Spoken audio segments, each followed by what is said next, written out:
प्यारे दोस्तों, आज की एक और खूबसूरत सुबह में आइए खुदा के कलाम की तरफ चलें। अपने सामने रखें सलातीन की दूसरी किताब, उसका दूसरा बाब और उसकी 23वीं ता 25वीं आयत। आज सुबह के लिए हमारा मजमून होगा नीड यूथ मिनिस्ट्री। मौजूदा वक्त में जहां चर्च को एक्टिव होकर बहुत कुछ करने की जरूरत है, वहां यूथ पर भी काम करना होगा। नो डाउट के 80s में हालात बिल्कुल फर्क थे। तब स्कूल कॉलेजेस हमारे पास थे और खुदा का कलाम सिखाया और फिर ट्रांसफर किया जा रहा था। स्कूल छिन गए, बच्चे बुनियादी तालीम के सिलसिले से महरूम हो गए और दूसरी तरफ वालिदैन ने भी गैर संजीदगी का मुजाहिरा करते हुए बच्चों को बाइबल स्कूल और संडे स्कूल की तरफ रागिब नहीं किया। वो भूल गए कि यही वो छोटे अदारे हैं जहां से इन बच्चों को ट्रेन करके हमने आने वाले कल के लिए खड़ा करना है। और फिर एक खला पैदा होकर रह गया जिसे पुर करने की मैं बड़ी माजरत के साथ कहूंगा कि बिल्कुल कोशिश नहीं की गई। मौजूदा वक्त में भी दोस्तों यही रवैया दिखाई देता है। हालांकि यूथ जो है वो मौजूदा चर्च का एक अहम और बड़ा हिस्सा है। अच्छा, आपने कभी सोचा कि नौजवान चर्च लीडरशिप से दूर क्यों हैं?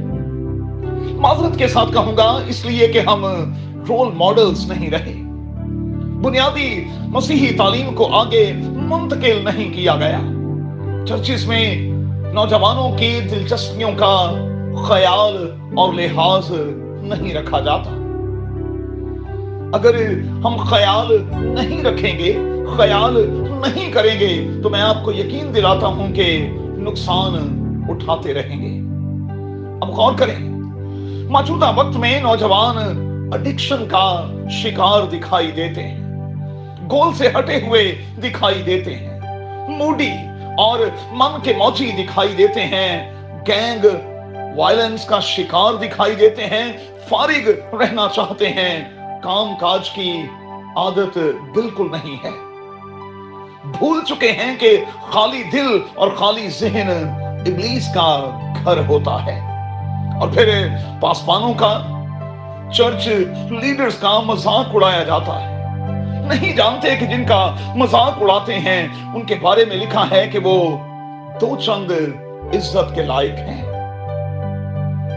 अब आज के हवाले ही को देख लें, मजाक उड़ाने का अंजाम क्या हुआ। बच्चों ने खुदा के बंदा का मजाक उड़ाया, रीछनियां निकली और फिर 42 बच्चों को फाड़ खाया। मेरे दोस्तों, अगर हमने अपने बच्चों को ना सिखाया, इल्म अदब ट्रांसफर ना किया, तो बच्चे इसी तरह शिकार होते रहेंगे।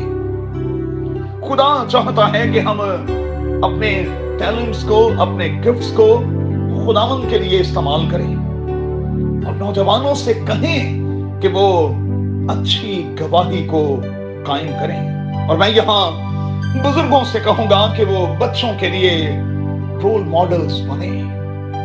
खातिर खुदा हमें ऐसा करने का भारी फजल बख्शे। अपना बहुत ख्याल रखें। आमीन। If you want to see more content like this, make sure to like, share, subscribe, and hit the bell notification so you don't miss any new videos.